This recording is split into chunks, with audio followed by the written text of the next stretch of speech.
Welcome to our Cartney video titled, How Do I Build Strong Fan Relationships Using Email and Text Messaging?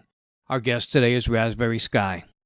Hey everybody, my name is Shane Anderson. I also go by Raspberry Sky. I'm a producer, songwriter, engineer, recording artist.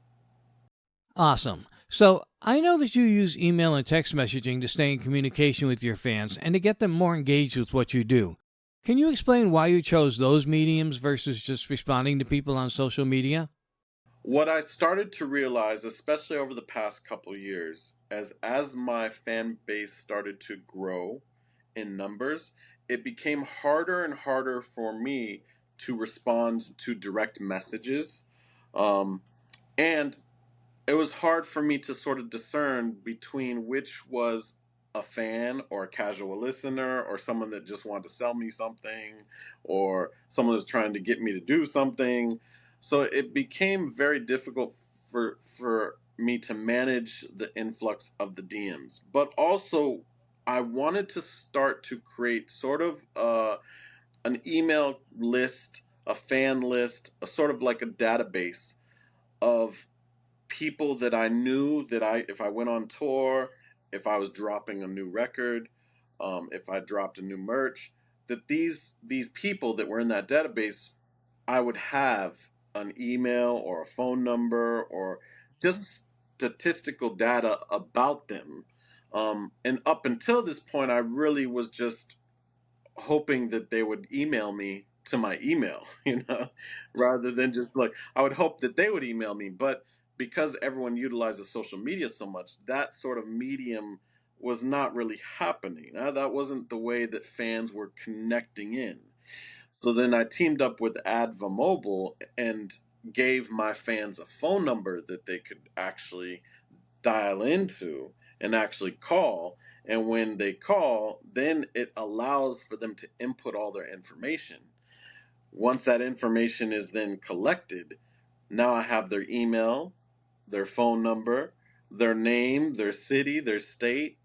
Um, and it really ultimately allows for me as an artist to have that fan base. And I know that every single time that I put out any type of information, any news updates, any type of information, I have now a database that I can go into and actually send the information out, whether that's through one-on-one text messages, whether that's mass messages, or whether that's email. Whereas before, responding to DMs left and right, you don't really know who's really there for you and who's really going to be a part of your tribe. There's people that are looking from the mountaintops, looking down at the tribe and saying, "Oh, it's cool over there," but they're not really going down to there. So it really allows, once they dial in, that tells me, okay, these people are more committed than the people that are just maybe casually looking. Right. I always say that if somebody gives you their email for your newsletter or their phone number for a text campaign, they're basically saying, I want to be a part of your success and I give you permission to market to me. What else could you ask for? They're saying, I want to know when you have a show. I want to know when you have a new album. It's no secret that it's 5 times easier to sell to an existing customer than it is to find a new one. So, what happens when they call you? So when they call you, Adva Mobile has a system in place that knows the phone number. It starts then automating that whole system. So when it goes in, it puts in all their information. They're able to fill out more information than what, let's say there's a generalized information, then they can put in more information, their social media accounts. Um, all of that gets put into a database, into a profile, and then that way you can actually go to those profiles and look at them and see, oh, okay, this is that. Oh, I know that username on the social media. Oh, yeah, yeah. So you start putting visual to what's being put in the database. Um, but what happens is once that's in there, it's locked in. So they're able to. So then now you can mass message them. You can one-on-one text them. You can send out email newsletters to them. um, it facilitates all that through Adva Mobile's system. You must be asking people to sign up for your newsletter as well, Where do you do that? You don't even need to have them sign up for the news. They just put their email in, and then it automatically does it for you. So it's all it. Once they sign up, they will have their email in there once they fill out their profile, and then you just send out the email, and it just goes out to everyone. And Adva Mobile has a specified. I love their email templates because it's very drag and drop, very simple to use. Um, and you just put in what you want it to say, and you send it out to your fans. So let's talk about what an email campaign might look like for you. First, how often do you put out an email? And secondly, what kind of content do you put in there? So for me, when I'm putting out an email campaign, it's generally to put like focus on something. So if I'm going on a tour and tickets are about to be sold, pre-sale tickets, I will send out a newsletter to everyone saying, "Hey, starting June 1st, pre-sale tickets are going to go out." And I send that out.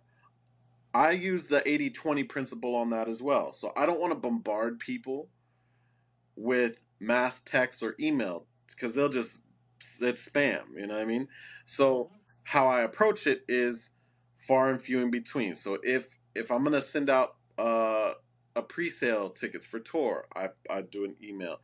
If I just dropped an album, if I just dropped an album, I'll send out a newsletter.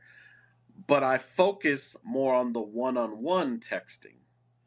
I like to one-on-one text with my fans. So I send the major news out to that, to my group. And then I will individually, based off their scoring, how often they're in the app and how much they're contributing to my success, I will engage with those people more. Because the great thing about Ava Mobile is it has a scoring system based off how often you're in there. But I believe ultimately every artist should have some sort of marketing campaign, email blast, text blast, but trying to facilitate that on your own, like in a spreadsheet, is just not really conducive because time efficiency is important as an artist too.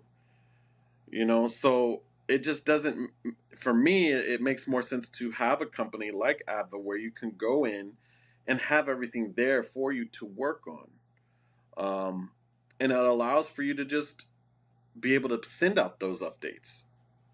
Do you find that you get a lot more engagement from sending things directly to your fans versus just responding to comments on social media? What i so what i tend to see, I see when it comes to purchasing something, email and text pushes it to the forefront. When you tell them on a comment on, let's say, "Hey, go check out my website," it gets lost in translation because they're scrolling. They're going down the rabbit hole of the scrolling. So it's like, "Okay, yeah, I'll check it out." And then it's the life happens, the day happens. But when you send them a direct email or a text saying, "Hey, check out my thing," now it's right there. They're getting the text, they get the notification. It's like, okay, let me go check it out. It's a lot different. It's almost like it pushes them off apps, right? It pushes them off social media to have more of a fluid, organic thing, which is how it used to be back in the day. That's how music got out. And when people were selling CDs out of their trunk, it was the one-on-one communication, building the fan base. That has been lost with streaming. That has been lost. So the only way to get back to that organic feeling, and people talk about, my fans talk about it all the time, that they just they crave that. It's so crazy because as artists, we're like almost like with blinders on. It's like we don't see that's the most important thing, that our fans actually crave the attention from us, but we don't. It's just like, "Here, check out my new." It's just like we're like car salesmen that don't talk about the car at all, and don't explain to the buyer why the car is good for them. It's just like we just force feed them a car and say, "Hey, you're gonna buy it. It's great." You're absolutely right. And that gets old pretty fast because it's what everyone's doing. A- Absolutely 1,000,000%. So you can really set yourself apart by showing people on social media that you want to get to know them on a more personal level. And that gives them a reason to sign up for your texts or emails. And that's how they become more engaged. It allows for fans to feel like they know you on a personal level. And when they feel that they know you on a personal level, they're going to spend the time with you versus, them just passing on by, you know? So it's definitely important. Do you have a paid fan club? I have an app. I have my own app that allows, so I utilize Adva Mobile in my own app. So I actually have an app in the Apple Store and Google Store that is basically for my fans, and it's free to join.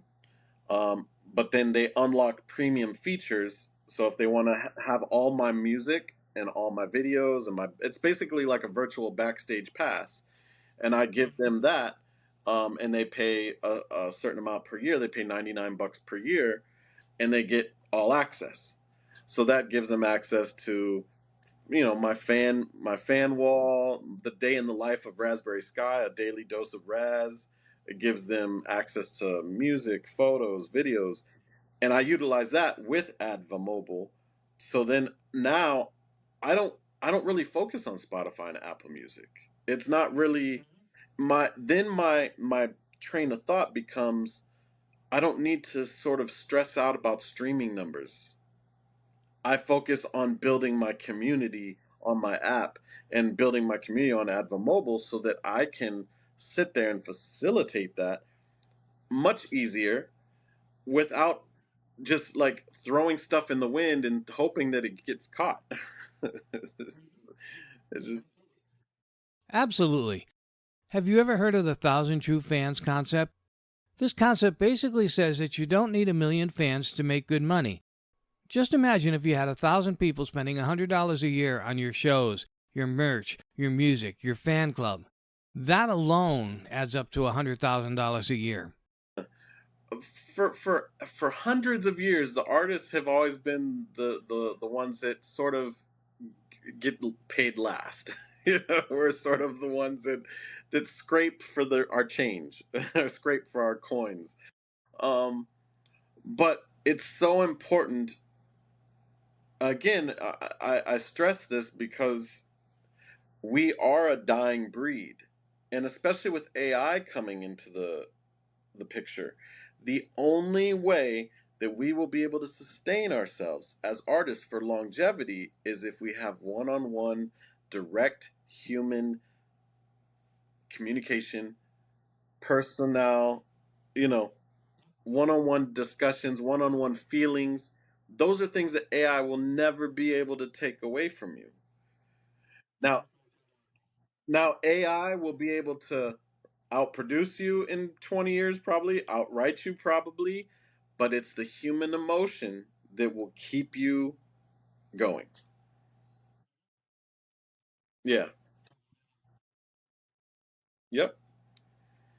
Any type of physical, tangible thing, merch, it's not going to replace merch. You know what I mean? So, it's really important that artists understand that streaming is almost like a 24-hour business card, but that should not be your plan to strategize to progress or succeed in the music industry. It should be your calling card, and you should funnel them to a phone number, a website, a newsletter, some sort of capture system, contain system that you can actually funnel that data into so that you can actually make this a career.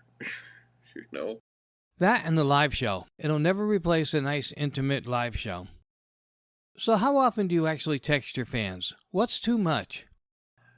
I would say when you're sending out mass text, I believe that 2 to 3 times a month for mass text is good. I think that if you're doing it, you know, more than 3 times, it's too much. One on one, I feel like that can be unlimited, because it depends on the conversation that you're having with the fan. But I would try to limit text to 2 or 3 times a month. It doesn't need to be, as long as you it is it makes sense. If you plan, it's like a planned thing that you say, okay, this because remember, in text you have like 150 characters or whatever, so you have to make sense of what you want and make it make impact. So if you make 2 or 3 impactful mass messages a month, perfect. That way you don't feel like you're spamming, and fans don't want to get hit up every single, you know three times a week with mass messages. No, no, they feel abused and feel spammed. So, do you have any last words for someone who's wanting to use these tools to get to know their fans better? You know, I think that a lot of artists don't utilize that, and I think it's doing a disservice to their artistry, their brand, by not facilitating that. We spend so much time as creatives in the studio, but we spend very rarely any time on marketing us as a brand. And we have to establish and understand that as artists, the brand is what sells. You as the brand is what facilitates. You start off, you charge $100 a show. Then you build up a fan base. Now you're 300. Now you're 500. Now you're 1,000. Now you're 10,000. You have to establish that fan base in order to gain those kind of numbers, and to monetize in that kind of way.